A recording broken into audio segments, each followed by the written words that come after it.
What's up, everyone? Thanks so much for tuning in to Matt's Mishmash podcast.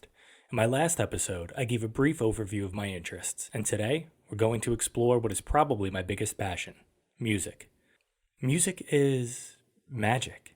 It has the ability to evoke moods and memories, to speak directly to our souls in ways that nothing else can. A song can lift you to the highest highs, or it can bring you to your knees. It captures the spirit of entire seasons, evoking excitement and anticipation for holidays and celebrations. It's something that we associate with the people and places in our lives, times long since past, and perhaps people long since gone. It leaves an indelible imprint upon us. It speaks to us through an ocean of time. It can transport us back to a specific moment or an exact experience, a first kiss, a thrilling victory, or a crushing defeat. It's said that smell evokes the strongest memories, but I would argue that music is just as potent.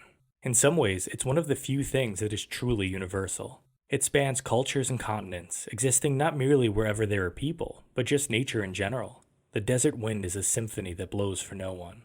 The tide casts itself upon the shore in quarter time. Spring is filled with songs of rebirth and renewal, while winter is softer in its snow-soaked silence. For me, music is the one thing that I couldn't see myself living without. I've had stretches where I haven't written a thing, weeks where I haven't touched a basketball or football, but I don't think a day has gone by that I haven't listened to or played music. Much like how reading and writing were omnipresent throughout my childhood, music too was always in the background. One of my earliest memories is of listening to Billy Joel with my mom. I associate both him and Elton John with her, much like Stephen King when it comes to books. She planted the seeds of music within me, but they wouldn't really begin to grow until much later. As a child of the late 80s and early 90s, I have strong associations with a number of cartoon theme songs, whether it's the original Teenage Mutant Ninja Turtles or Transformers songs, or Animaniacs and Power Rangers. Those brief snippets served as the soundtrack of my childhood. Video game music, too, resonated really powerfully with me, whether it was the thrilling overworld theme from The Legend of Zelda on the NES, or one of the countless classical compositions from the Final Fantasy series. Each song made a home in my mind. Even decades later, I know what to expect when I hear the different themes for the Robot Masters and Mega Man. Musical muscle memory that enables me to breeze through the boards I spent countless hours traversing as a kid. I'm taken back to the medieval soundtracks of the Dragon Quest series and the epic boss battles of the many Final Fantasy entries. Still, my awareness of popular music and the various cultures surrounding it didn't begin to bloom until much later. I didn't get my first CD player until 1995, and like with most things in my life, its origins were atypical. I didn't save up for it and purchase it with my own hard-earned allowance money, nor did I receive it as a birthday or Christmas present. Instead, it was my parents' nicotine affinity that led to this auspicious gift. By the mid-90s, they had switched over to smoking Marlboros, and coincidentally, the company began a new rewards program called Marlboro Miles. At some point, they had accrued enough to redeem them for something from the catalog, and knowing that I was developing a deeper interest in music, they opted to go for the CD player. Mind you, this wasn't some no-name knockoff brand. This was a legitimate Panasonic unit, albeit one that was emblazoned with the Marlboro logo. I was beyond thrilled when it finally arrived, but I quickly realized the fatal flaw in my plan to expand my musical horizons. I owned no CDs. Well, that's not entirely true. I had gotten a Sega CD video game system at some point, and I had exactly 2 games for it, Super Shark and Sonic CD. On a whim, I decided to pop the Sonic disc into the player, and to my surprise and delight, it played the various songs from the game. My dad, seeing the sad state of my musical collection, took pity on me and took me to the Wiz on Avenue U to pick up a few CDs. Having absolutely no idea what to get, and perfectly emblematic of my eclectic ear, I wound up snagging Billy Joel's The River of Dreams because, of course, the Batman Forever soundtrack, since I had just seen the movie, Seal's latest album because of the ubiquitous Kiss from a Rose, and, wait for it, an Ace of Base and Mariah Carey CD, because they both had songs that I remembered from my 5th grade prom the year before. Yes, I had that little knowledge of popular music at the time. Though I feel like a part of me should be cringing with that revelation, I make no apologies for what I listen to, because everything serves to inform my own writing. I might hear an infectious pop melody that winds up getting incorporated somehow into a thrash metal riff. You just never know. When I was doing either literary or education research in grad school, we were taught to follow the chain of sources back to the primary. As a musician, I've come to appreciate the same sort of links because, oftentimes, the artists that you like enjoyed very different bands or styles. Corey Taylor, for instance, is the lead singer of 2 of my all-time favorite bands, Stone Sour and Slipknot. Stone Sour vacillates between very heavy rock that borders on the brink of being metal, but Slipknot is a full-on sonic assault. Listening to either band, you would never think in a million years that the frontman grew up on a healthy diet of Elvis Presley and the Eagles, the former of which he was introduced to by his grandmother. And so that brings me to the crux of today's episode, sharing my passion for music with my kids. I cannot tell you how many times I've heard other parents bemoan the fact that they've been, quote, forced to listen to the songs from Frozen for the millionth time, or worse, that all their children let them listen to in the car is Kids Bop or something else that's equally saccharine sweet. Now don't get me wrong, I don't have anything against Disney Tunes or any of those kids-oriented stations. I just believe that I have an obligation as a music fanatic to expose my kids to as much music as I can. To their credit, they've been incredibly receptive to the musical mishmash that I've subjected them to, and while not everything has stuck with them, enough has that I can see them developing their own predilections. Nothing makes me prouder from a musical standpoint than hearing from my daughter Sarah that she listens to Fleetwood Mac when she's given free time in her classroom and they're allowed to have music on. She says that Rhiannon is our song, and I wouldn't be surprised if, someday further down the road, it winds up being the sonic backdrop of a certain father-daughter dance. Tim loves Linkin Park almost as much as I do, but he also has an ear for a lot more. He loves Pink Floyd and Led Zeppelin, but surprisingly enough, he loves instrumental music, especially from guitarists like Annie McKee and multi-instrumentalists like Ludovico Einaudi. He's beginning to learn about classical composers in school and was just recently talking to me about Vivaldi's Four Seasons Suite. Jack has a great memory and is on top of all of the bands from Octane and Turbo. He even reminded me last Friday that the new Ghost album had finally dropped. He's definitely the biggest metalhead in the group, and I can remember him and Sarah asking me to play our favorite song, Slipknot's Before I Forget, when they were babies. It was great seeing them forming a circle pit in the living room while still in diapers. You can't have those types of experiences if you allow your kids to dictate the playlist in the car or elsewhere. I also just have a thing about hearing people tell me that their kids essentially determine the rules, that they won't eat dinner without their iPads or that they can't get them to stop playing video games. For lack of a better analogy, I'm the conductor in our household, and it's my job to ensure that the symphony gets played correctly. I've never understood the mentality of, my kid won't, because the way I see it, parents are the ones in charge, and it's our jobs to establish boundaries and to enforce them. Maybe my stubbornness enables me to be this way, but I've always felt like if it comes down to a battle of wills with my kids, that I'm going to come out on top every time because I have to. There's a ripple effect from those seemingly innocuous decisions, whether it's letting your kid have a device at the dinner table, or not regulating their intake of unhealthy foods. And my job as a dad is to prepare each of my kids to grow into fully functioning, self-sufficient, successful adults. Of course I wish that I could let them do whatever they want whenever they want, but they have to understand that life is almost never lived on their own terms, and that they have to find a way to cope with those restrictions. If they lack self-control and discipline at 6 or 7, then what hope do I have that they'll make the right decisions at 16 or 17? And no, music might not be a matter of life or death, but who knows how it might influence them down the road. By the time I got to high school, my love affair with music was in full swing. I never went through a musically rebellious phase per se, but I definitely started listening to things that my parents probably wouldn't have approved of. Whether it was rap or hip-hop, alternative or nu metal, my sonic horizons broadened exponentially between 1997 and 2001. It helped too that radio stations in New York City played a much broader range of music than they seem to now. Most of the songs were by real bands that played real instruments. You could hear the piano in Brick or Closing Time, the guitars in everything from Third Eye Blind and the Wallflowers, to even the Backstreet Boys and NSYNC. One-hit wonders like Tub Thumping, How Bizarre, and Your Woman were musically interesting, whether because of their lyrics or their composition. Now, so much of modern music feels lifeless because it's had the soul sucked out of it.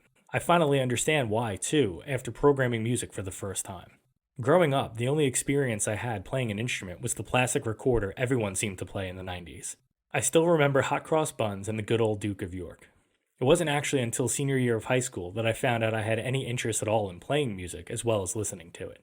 With only 9 months to go until graduation, with college applications being prepared, I got a note from the program office that I was lacking a music performance credit, and without one, I wouldn't graduate.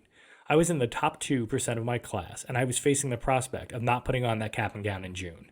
It was insane, and so I asked the only question that came to mind: which of the classes doesn't require a public performance at the end? Now, I know what you might be thinking if you listened to the pilot episode, and that's exactly what I was talking about. Remember, this was September 2000. March of 2001 was still 6 months away, so I hadn't fully shed all of my introversion yet. The woman told me that 4 of the 5 required a performance, and the only one that didn't was beginner guitar. I said, sign me up, and the rest was history. That class with Mr. Lawrence was just enough to turn the spark into an ember, one that would only grow in the months that followed. My brother bought me my first guitar that Christmas, and I was off and running.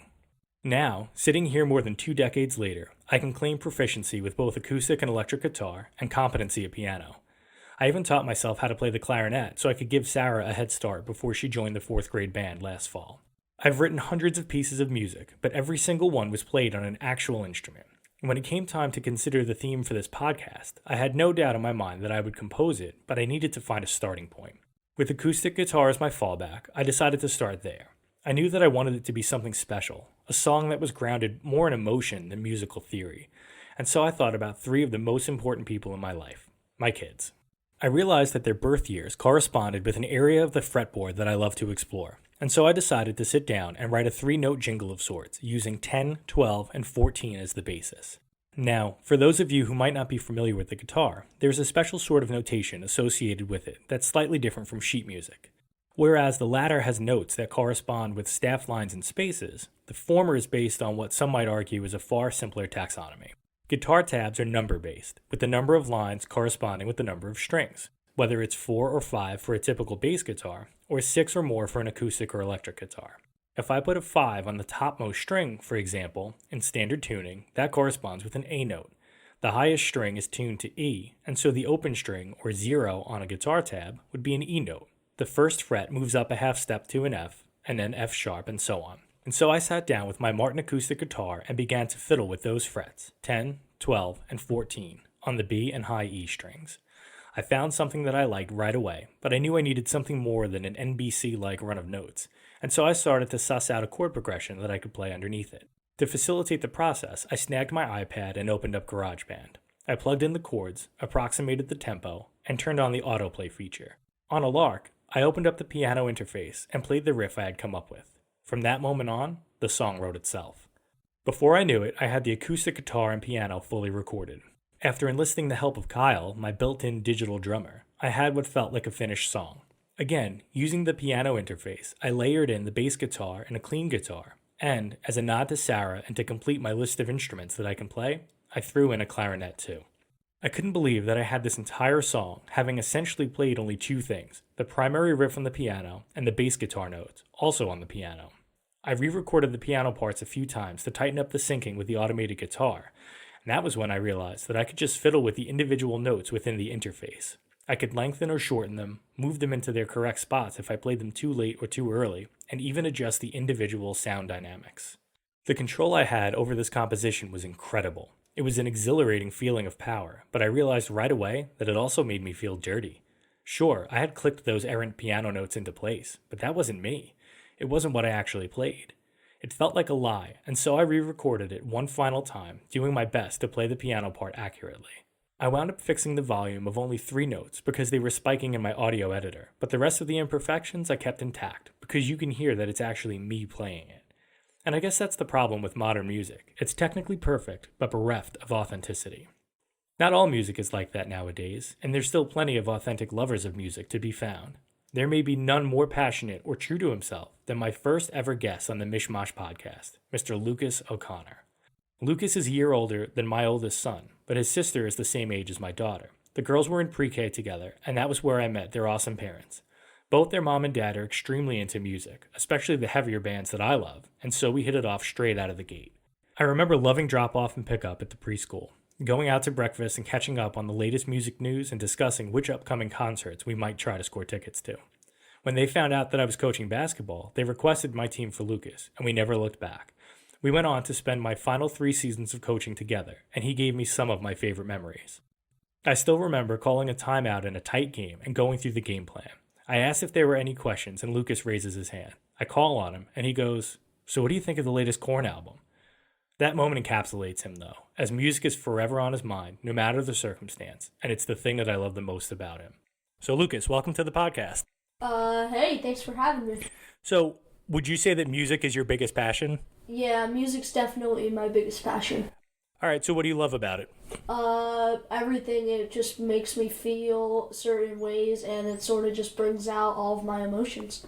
Cool. I feel the same way. And would you say that you listen to a variety of music, or is it just heavy bands? Like, what do you think you're into? Definitely Korn is my all-time favorite, and then I would say my other favorites would be Slipknot, Linkin Park, I love Shinedown, and Breaking Benjamin, so that would definitely be like my top five. Cool. Yeah, those are all bands that I love as well. Who would you say was your first favorite, if you can remember? I mean, to be honest, I think my first favorite band was Shinedown. They were the first band that I really like got into. Wasn't that one of the bands that you first started like practicing their songs with the guitar, or? Yeah, they were one of the first bands I really started practicing on the guitar, and they were the band I definitely wanted to learn the most. So, yeah. Cool. Now, obviously, Korn is your all-time favorite band at this point. So how did you make the shift? Like, how did you get into them?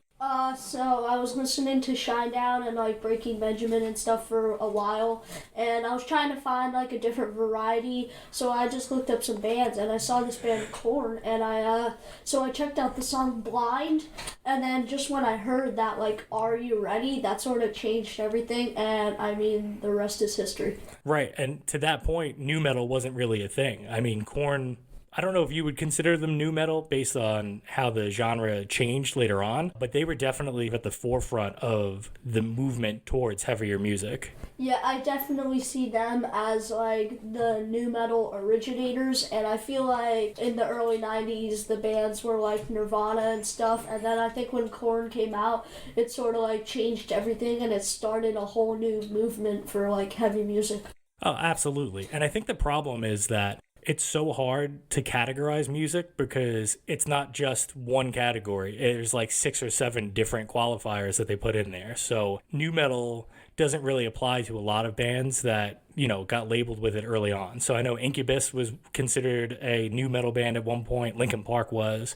Now, for any of our listeners who don't know what nu metal is, it's a style of heavy music that really started to hit popularity in the late 90s and early 2000s. It's categorized by down-tuned, heavily distorted guitars, typically only power chords. There aren't usually guitar solos. I don't want to say that it's simple, but it's definitely on the simpler side of the spectrum musically. The vocals tend to be growly or screaming and very aggressive. And for me, Korn really doesn't check a lot of those boxes. Like, they are very, very heavy, but their music is anything but simple. Are you familiar with like the tunings they use and like their instruments and stuff? Yeah, they definitely have like very like down-tuned guitars, and they basically only use 7 strings and 8 strings, which was like at that time that was pretty rare that they just came out like tuning their guitars down so much that the strings were basically falling off the guitar, and like using these like big 7 strings, that was unheard of at the time. Right, and I know for the bass player, that's a huge part of his sound because it's almost like a percussion instrument. It's, he gets the bass tone and you get the notes and everything, but the way he slaps it, it just creates its own sort of rhythm, I guess. Yeah, I feel like they're one of those bands where I could really like hear the bass, like aside from a lot of other bands where the bass is kind of quiet, their bass is just so loud, especially like live too. Right, and the way they combine it too is unique, right? Because a lot of other bands, not to get too musically nerdy for everybody, but most bands, the bass player is playing the root note of whatever the guitar player is playing, but in Korn, that almost never happens. They're really setting the backbone of the song in the rhythm section, but there's also a melody involved too. Yeah, that's really true. I feel like in Korn the bass goes more towards like the drumming than the guitars.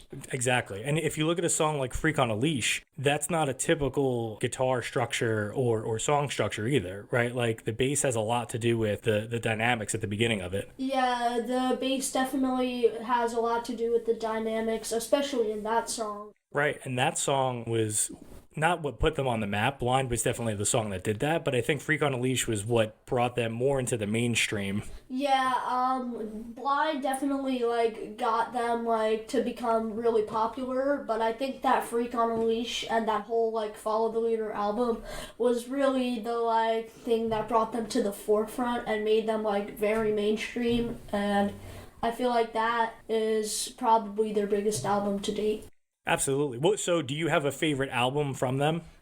Yeah, my favorite album by them's Issues. Right, and I know out of their more recent stuff, The Serenity of Suffering was great. I remember talking to you during a basketball game about that. Oh, yeah, that was definitely a fantastic album. I find myself listening to that quite often, actually. So for me, part of what I love about the earlier Korn material is Jonathan Davis's like scatting, right? His scatting's definitely one of the reasons it made me their favorite band. Like, it's just so unique, and you don't really hear it aside from in Korn. Right, and you actually made a little bit of a splash recently, right? Because didn't you do a cover of one of maybe their most famous scat stretch there? Yeah, I did a cover of Twist, which is definitely their most famous scat, aside from like the Freak on a Leash one. But that was fun doing that. I like that. Another part of the album that I loved was the collaboration with Corey Taylor. That song was crazy, and it was called Insane, right? That collaboration with Corey was definitely really, really awesome for me because I'm a huge Slipknot fan. Aside from Korn, they're probably my second favorite band. So just hearing Corey and Jonathan Davis do vocals together, that was really, really awesome. Yeah, so it's cool because I actually got to take Tim and Sarah to their first concert at PNC, and it was when Stone Sour and Korn were co-headlining, so they were flip-flopping for all the dates on the tour. And I think that was the night that Corey's son Griffin came out and sang song number 3 with them because Hydrograd had just come out. But then because he was there, he also came out and did his part for Insane when Korn was on. So it was super cool. Yeah, that's definitely awesome. I mean, who wouldn't want to be watching a Korn show and then just see Corey Taylor come out? Like, that definitely would be the best part of my night.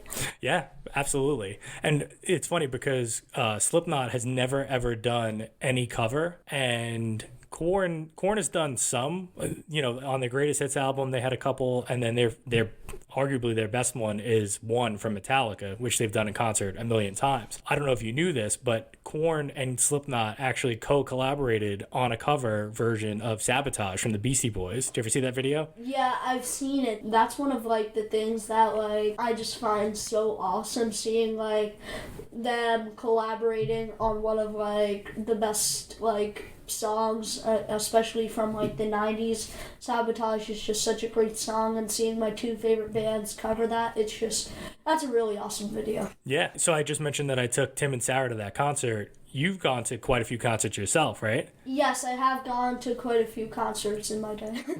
So what would you say your earliest musical memory is, and what's your earliest concert memory?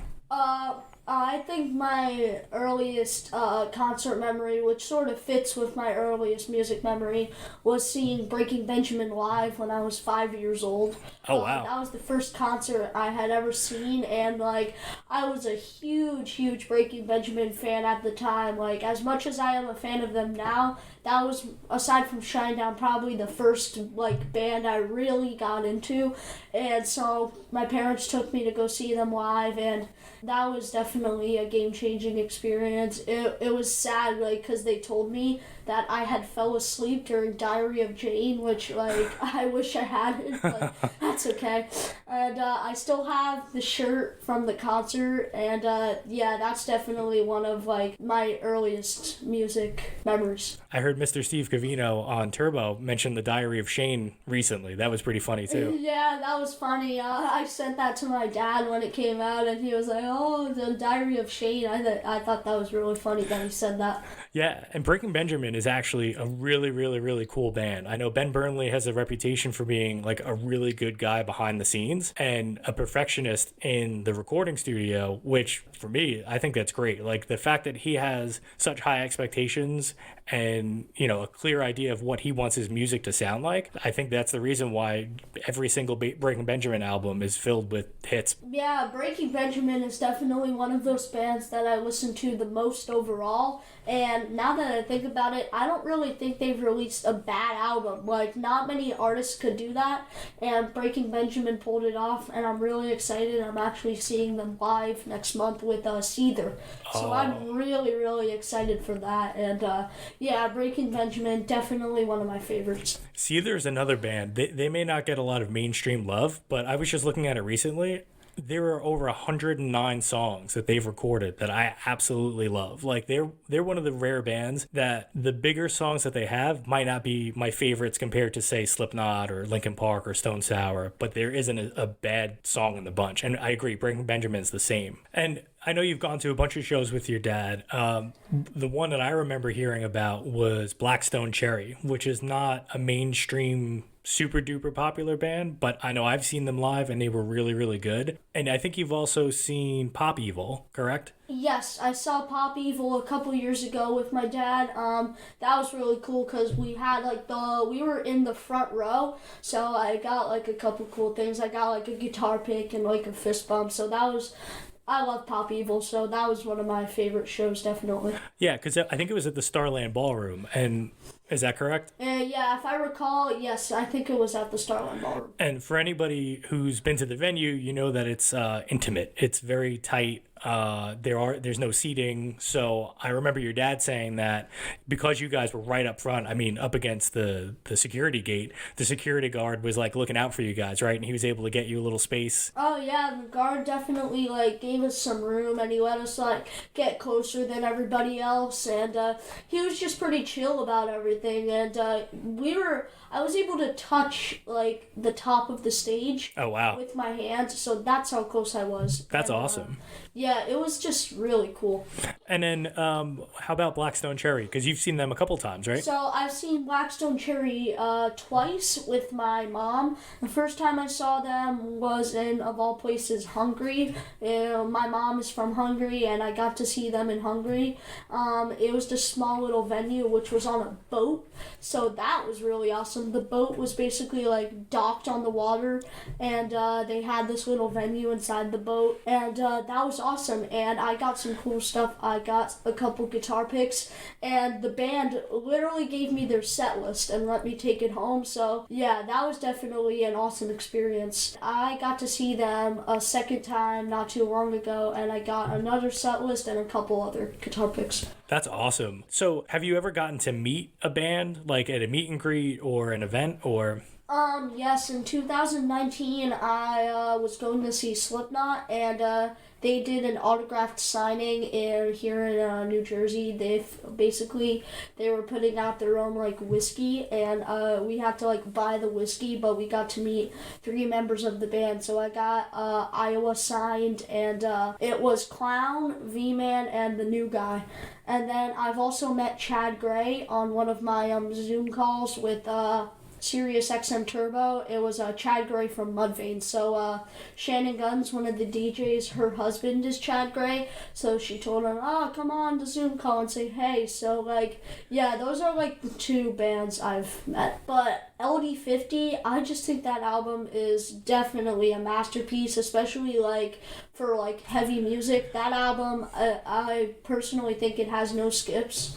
And I listened to it a lot, aside from like, because that album came out around the same time as like Iowa and like Slipknot Self-Titled, so they were sort of in that like same box as Slipknot, so they didn't get as much like mainstream attention as Slipknot since Slipknot was so big, but like I still think LD50 is just fantastic. Yeah, I agree. And you mentioned Chad Gray's wife, Shannon Guns. So let's rewind a little bit and talk about your sort of involvement with the Turbo Nation. So I can tell you that I was driving one day and all of a sudden your voice popped through my speakers in the van. I whipped the car over to the right and parked it because I've listened to the Turbo's driver's seat a billion times, and you know most people do an okay job, but you actually absolutely killed it straight out of the gate. So I remember I recorded it because I wasn't sure if your mom and dad might have known this was going to be up there or if they had heard it, and so I sat there, I recorded all 4 songs, all 4 intros, and I stopped recording because usually when the program ends, Cavino will just, say something about the person, or maybe he won't even mention it at all. But all of a sudden, he started talking about you, and I turned the camera back on, started recording again, and he went on for like 2.5 minutes about how awesome it was to have, someone your age with your level of passion doing the program.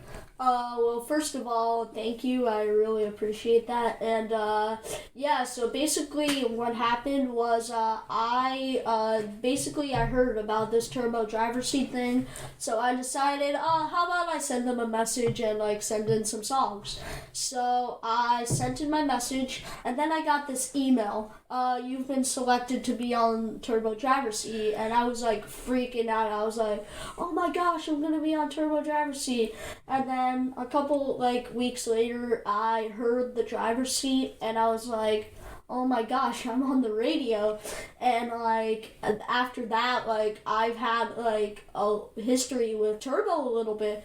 Cavino's given me a couple shout outs. I've done 2 different Zoom calls with them. Me and my dad keep in touch with Cavino, and they give me a bunch of different things to do, and definitely their executive, their main executive who runs the channel, his name's Sean Winkler, and Cavino, those 2 people definitely appreciate me a lot, and Turbo is definitely has sort of changed my life, and I'm so happy that I got into the station and that I sent in that driver's seat, because this never would have happened if I didn't. Yeah, that's awesome. And from what I know, I don't know Steve Cavino personally, but everything that I've heard about him behind the scenes, he's a really good guy. Yeah, Cavino's such a good guy. I've met him on the Zoom call I did. Me and my dad, we message him on Instagram all the time, and he's just a really nice, genuine person, and he's really funny on the air. So, Cavino's a great guy. Listen, I don't have a bad thing to say about anybody on Octane or Turbo. I love them all. If I had to pick one of them that you remind me of the most, it would actually be Jose, because Jose Mangan's love of metal and his enthusiasm for it is infectious, and I think a lot of people feel the same way about you and your passion for the music. That's funny that you say that, because when I did my Zoom call with the executive Sean Winkler, he said to me, I really think that Jose Mangan would love you. You have the same enthusiasm as him. He said Jose Korn's probably in his top 3 favorite bands, and he said, I think you and Jose are definitely very similar. So that's funny that you say that. Do you see that as a possible career path for you, maybe going into that part of the music industry? Yeah, I definitely find myself doing something with radio. I would love to play music professionally, but I feel I've been doing this radio stuff for a couple months now, and I'm starting to really, really like it. And I think I would have, a good career, and, I'm pretty passionate about, radio DJing and stuff. Aside from how passionate I am about playing guitar and stuff, that's my main career option I would want to do. But it's one of the things that I'm, really into now, especially thanks to that, driver's seat episode I put in. So I know you had said that earlier, your mom and your dad have both taken you to concerts. Just for the record, those are 2 of the coolest people I've ever met, and I don't know if you realize how lucky you are to have them as parents, but the fact that they're into the same kind of music as you are and so supportive of your interest in it is actually really, really cool. Yeah, that's definitely one of the things that I love. Definitely both my parents, we connect so much over music, especially my dad, but I definitely connect a lot with my mom. She takes me to a lot of shows and stuff. No, I know your mom's a Soundgarden fan, but I'm not sure what other bands she's really into. Do you have a favorite musical memory with her, either a concert or just, maybe a favorite band that you both have? Definitely seeing Blackstone Cherry and Hungry. That's one of the best experiences I had ever had. And she took me to go meet Slipknot. So, those are definitely the 2 biggest experiences I've had with her. And yeah, like you mentioned, she is a big Soundgarden fan. She's a huge Chris Cornell fan. And she likes bands like Depeche Mode and stuff, so she liked those bands when she was younger. But yeah, she does a lot of the same bands like I do. She does Korn and stuff. That's definitely some of the stuff we've connected over, and those are my biggest musical memories with her. Cool. And then do you have any favorite memories with your dad? Oh yeah, I have so many great memories with my dad. Like we went to see Korn last summer. He's taken me to see Slipknot. He's taken me to see so many shows, and like we connect so much. Like sometimes we're just at the house and we'll just turn on Turbo and like rock out for like 2 hours. It's just a great experience. And you know, he's a huge like Korn and like Breaking Benjamin fan just like I am, and he definitely introduced me to those bands and got me like into them. So we definitely connect so much over like the Turbo, Octane, and that kind of stuff. We definitely connect over like the heavy music. So what's left on your musical bucket list? Like what if you had like 2 or 3 of your biggest dreams that you hope someday to accomplish, with regards to music, what would those be? My biggest dream since I was 5 was to become a professional musician. So that's definitely on the spectrum of what I would want to do when I'm older. I've always been into like playing music and playing guitar, and I mean all I want to do is have my own band and like be a rock musician. I would definitely want to do something with radio and like definitely something with like that. And like the third thing is, I just want to see a lot of concerts. Like, I love concerts so much. Cool. So you mentioned that you play guitar. Are you self-taught? Do you take lessons? I take lessons. My teacher, his name is Paul Heaney. I do lessons in Red Bank, and he has his own studio. He calls it like Jazz Punk Records. He's definitely a teacher that like I really look up to, and he teaches me well. So yeah, I take lessons, and yeah. Cool. All right, not to put you on the spot, but there is a pretty famous heavy band from Red Bank. Do you know which one it is? Well, I know that Monster Magnet is from. That's the one. Yep, yeah, you got it. Nice. Because I was looking at like cool rock bands from New Jersey, and then I remembered. I should have known you would know that. Yes, the only song I know from them is Space Lord, but I'm sure the other stuff is really good too. Oh yeah, that's the only song I know from them too, but I've been like looking into listening to them a little bit more. Like my mom said she saw them in concert and she said they were pretty good. So yeah, I really like that song Space Lord, so I was definitely thinking about looking into some of their other music. Yeah, me too. They're definitely a band I would want to check out.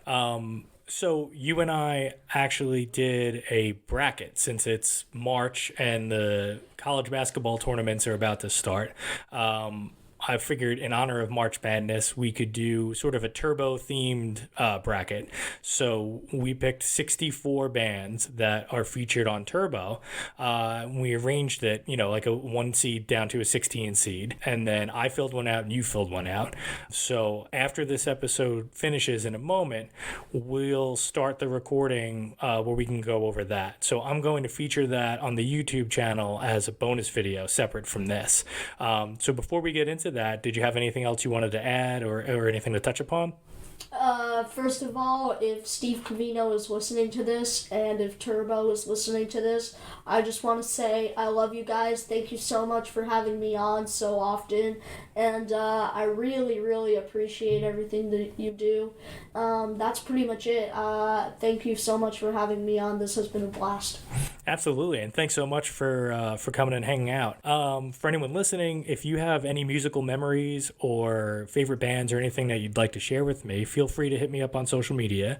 I want to say thanks so much to Lucas for sharing some of his day with us here, and thanks to all of you for listening wherever and whenever you are.